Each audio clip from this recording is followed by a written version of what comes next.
Lodi. So magkarga muna tayo ng gas kasi ano na tayo, 1 bar or magbi-blink na. So dito tayo sa may Eagle Ridge Gold along Amadeo General Trias sa road mga Lodi. Ito 57.95 yung ating ikakarga.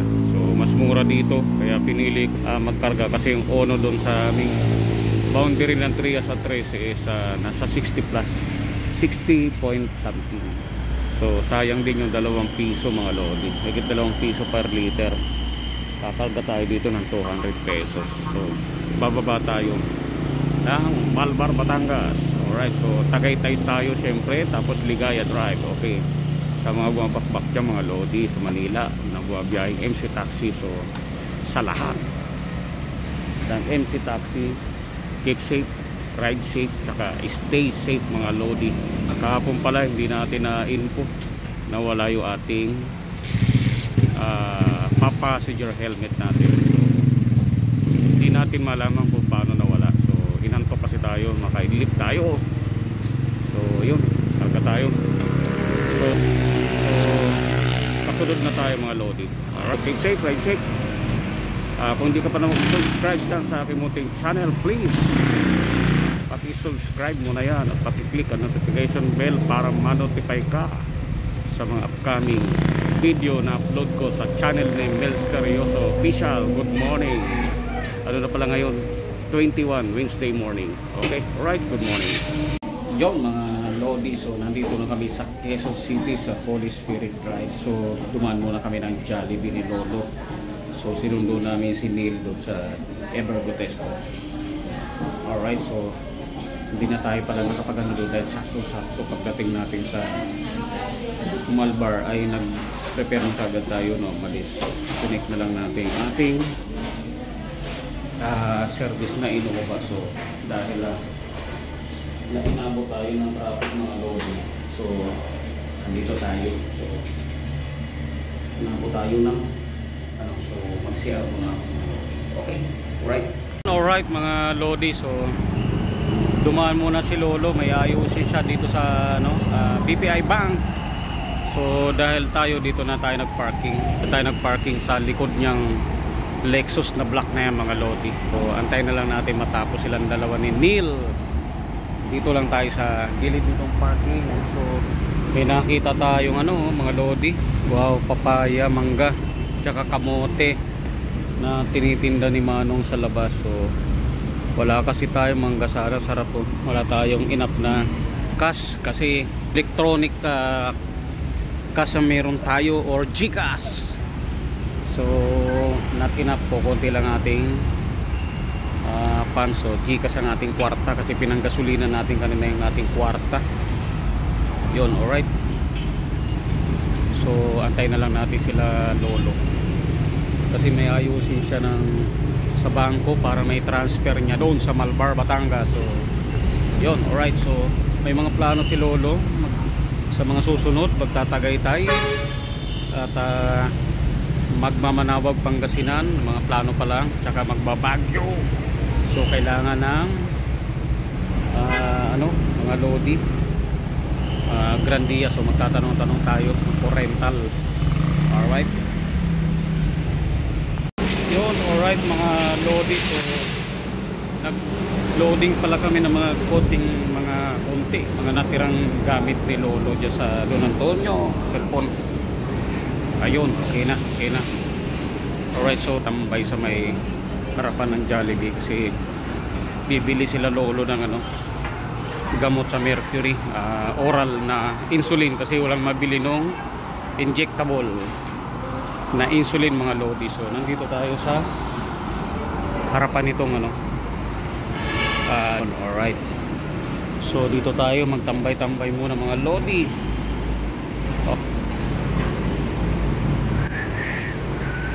Yun, alright. So hindi natin na-videoan kanina yung mga pangarga natin dahil busy tayo mag-loading mga Lodi. Alright, ito pala exit. Alright, so yun, dito ng MRT mga Lodi sa Commonwealth. So, alright, So ginagawa na mga station dito. Oh, mga lodi. So abang-abang tayo.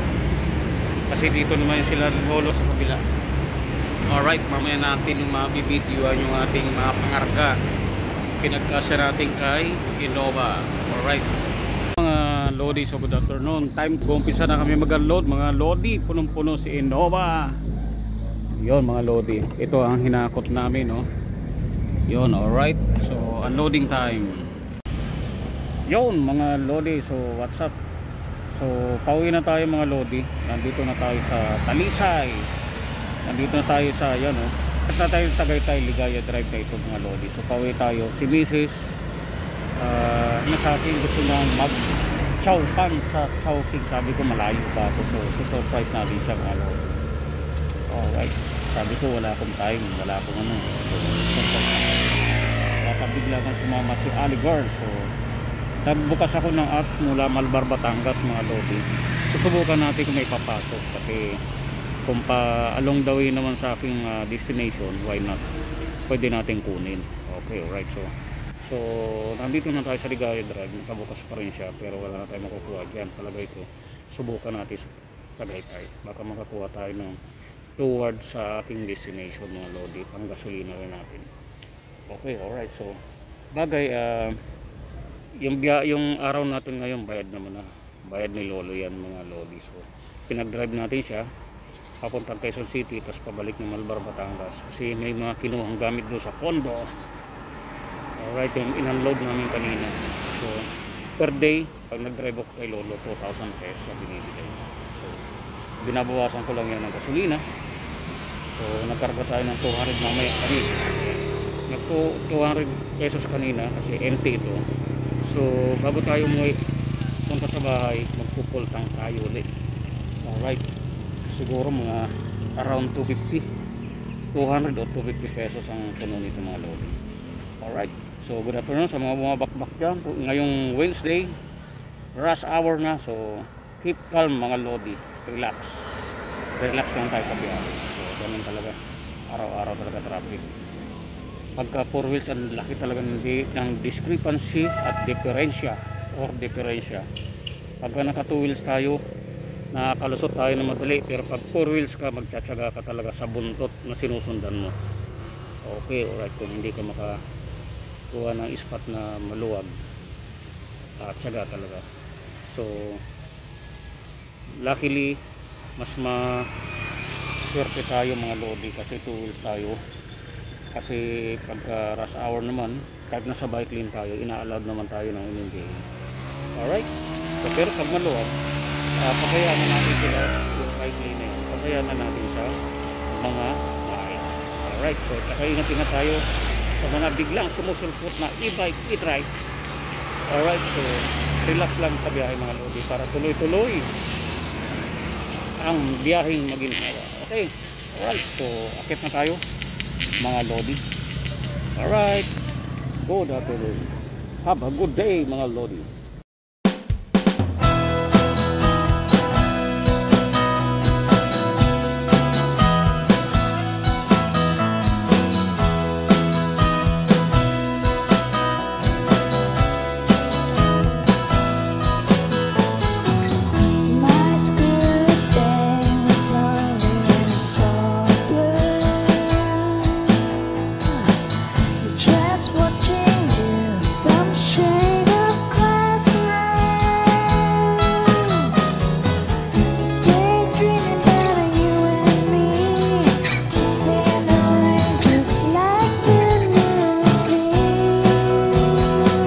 Mga lodi, so nakapag-gas na tayo kanina doon sa pinagpagasan natin kaninang maga. Nag-full tank na tayo. So sabi ko 200. So apaw pala yung 200. So 190 lang sagad-sagad. Alright, ito ni Red yan, no? Alright, pero siyempre ito dadaling ko na lang to. Hindi natin iwanan dyan sa ating mot-mot kasi baka mawala pa. Lakad na tayo. Hindi natin mga lodi, hindi natin masusurprise si Mrs. dahil nauna pa sila sa akin ni Ali Girl dito. Talagang desidido sila lumabas. So, sa Walter na sila kasi pupunta daw siya sa home credit niya, mayroon siyang itatanong mga lodi. Alright. Yo. So, hindi ko may butones ang ating polo shirt. So, hindi na kasi tayo nag-jacket. So, namumula pala ang mukha natin. Nasunog sa araw. Alright, let's go. So, yun o, entrance ng Walter Tres Martires.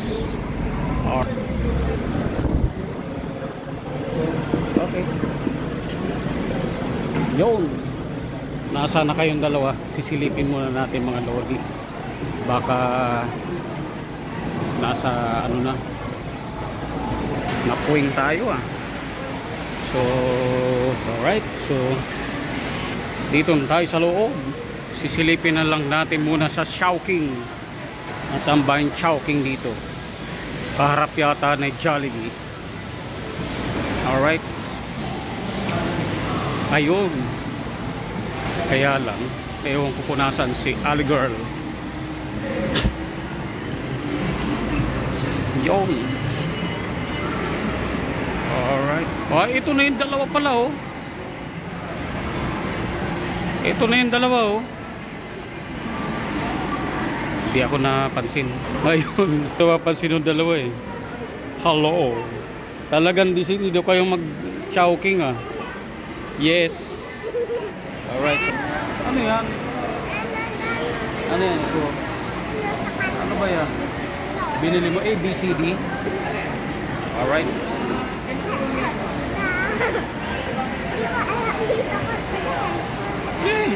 Pares tayo ng damit magkakulay kami terno kami yun. Alright. So dito si Mrs. Anong paputulan mo? Karating nyo lang. Nagpagasolina na ako. Yun. Alright. Good afternoon lodi. So order na lang si Mrs. ng chow pan niya. Wait, ano yata yun? Basta yung chow pan niya 119 na a la carte. So kami ni Ali Girl, dahil hindi siya kumakain ng Chowking, ang kinakain at french fries, yung nagsusulat siya. Anong kainin mo? Fried chicken pa. Alright, sa Jollibee. So Jollibee ang kilala niya, hindi niya kilala si Chowking. Yun, alright. Kilala mo ba si Chowking? Wala kasing price si Chowking. Si Jollibee may french fries. Anong sinakyan nyo? Jeep? Tapos ano pa? Jeep lang. Jeep? Tricycles? Wala? Nag-walk lang kayo? Alright, so hindi mo dinala ang helmet mo. Hindi mo dinala. Mag-jeep uli kayo mamaya. Diyan lang naman nasakay ng jeep Hindi pwede tayong 3 sa motor. Jeep pa tayo doon? Mag-jeep kayo. Sinabi ko paghapon na wala na Wala nang ano. Checkpoint. Wala nang checkpoint. Meron, paggabi na meron. Wala. Tingnan mo, pag alis mo, yan. May checkpoint doon. Meron checkpoint. Tapos ganito na, nawala yung checkpoint. Nabura. Tapos Pag umaga may checkpoint. Tingnan mo pag ama. Yun, pag umaga daw checkpoint, pag hapon wala na. Pag gabi meron uli Magsulat ka dito. Okay, alright. Masulat ako. Maliit yan Tapos pag bali na, pura. Ano yan Name mo yan, di ba? Di ba hindi pa name? Name mo yan. No. Alice, May ganito yun May ganito. Ganito pa muna, Burahin ko lang yun. Burahin mo. Burahin daw muna niya mga lodi. Oh, start. Start. Ito. Oh, start. Start. Neto. Wait, lang daw yung price. Okay. Oh.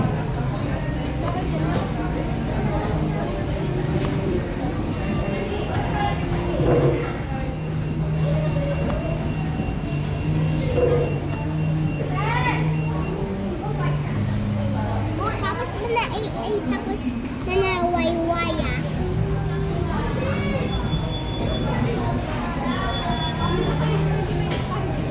Ano naman ang gawin? Mira. Oh, ang haba kasi ng name mo eh. Oh. Oo nga. Oh, buburahin mo la uli.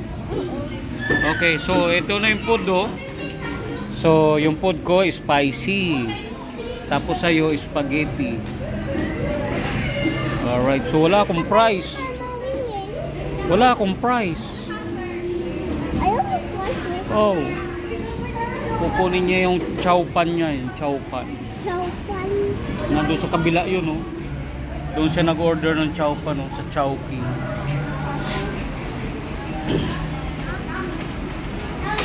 Kala ko yun sa akin may price. Oh, wait lang nga daw yung price. Ah, niluluto pa pala Ali girl. Okay, alright. So, mapula nga mukha ko, nasunog. Abel. Negro na, nasunog pa. May ano? Yun. Abel. Yun. Alright. So, babalikan daw ang price. Balikan mo na yung chow pan mo. Kunin ko lang, wait lang. Alright. Legit. Yun mga lodi. So, tapos na kaming kumain. So, pupunta na tayo sa parking. Yung benta dito, Sasabay na lang daw sila sa akin. So, ingat-ingat na lang kami. Yun. umaga lang. Sakay natin bawal. Bawal! So, sa gitna lang naman namin siya. So, malapit lang naman ang sa amin siguro. From here, 3 kilometers. Mga lodi. 3 to 4 kilometers lang. So, malapit kami dito. Kaya napakapalad din namin na doon kami sa Green Force nakatira. Nakakuha ng house in lot dati kasi malapit sa Alphamart, malapit sa 7-Eleven, malapit sa Pure Gold. Paglabas ng gate namin kasi may Pure Gold, may palengke. Alright, tapos kung ano naman gusto mo mag-SM, malapit lang, isang sakay ng jeep. So ang bagal ng dalawa, iwan na iwan si Ali girl. Yun, sa parking na tayo pupunta. Nasaan si Red? Yun. So dito ang mga parking ng motor, mga lodi. Ito nga e-bike ko, pinarking dito sa may mutmut. So minsan doon ako nagpa-parking sa dulo. So since ano doon ako nag-park mga lodi.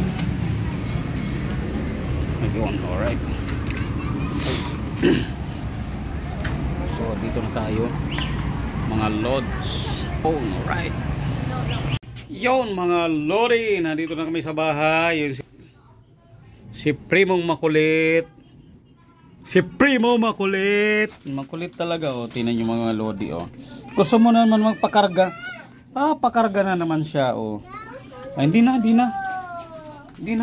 Okay, doon na. No, pasok na doon. So, hubad tayo ng shoes. Okay, alright. So, good evening. Have a good day mga lodi. So, hanggang dito na lang. Nasa bahay na kami. Salamat sa Diyos at safe. Kahit galing kami sa malayong lugar. So, yun. Basta pag gano'n, chill ride lang, relax lang. So, mga lodi. So, pakikita ko pala sa inyo ang aking gas consumption. So, dahil chill ride lang tayo lagi mga lodi. Ang speed ko is lagi nasa ano lang yan, naglalaro sa 60 to 70 hanggang 80 ang maximum. So, pakita ko sa inyo ang gas consumption namin ni Red kasi nung nagkarga tayo sa Gen 3 kanina, sinet ko siya sa 0. Yun, alright, hanggang sa makauwi tayo mga lodi. So ang tinakbo natin mga lodi, no, nag-set tayo kanina sa gas station sa Gent. Ang tinakbo natin ayun, no. Yan mga lodi, oh. 126 kilometers. So ang reading ng ano natin ay gas consumption mga lodi. Ayan mga lodi, oh. 55.1. So napakatipid ni Red, ni Click. So kasi natin mga lodi, pinababayaan natin ang engine ni Click, ni Red, na very responsive naman siya pag pinipiga mo siya. So pinababayaan lang natin siyang bumuelo. Hindi natin siya yung racing na throttle. So para makuha ganong gas consumption, biruin nyo mga lodi, napakatipid. Sa ano ang mileage niya, 105 na ang mileage niya, 100,500. So matipid pa rin siya, 55.1. So goods na. So pag binabiyahe ko nga siya sa Manila, napaka-traffic, pero pag uwi natin dito nasa 49 or 50. Kagaya nung kahapon, 50.1 siya ang average na gas consumption per liter. Alright, so yun, relax na tayo, nandito na sa bahay. So peace, I'm out.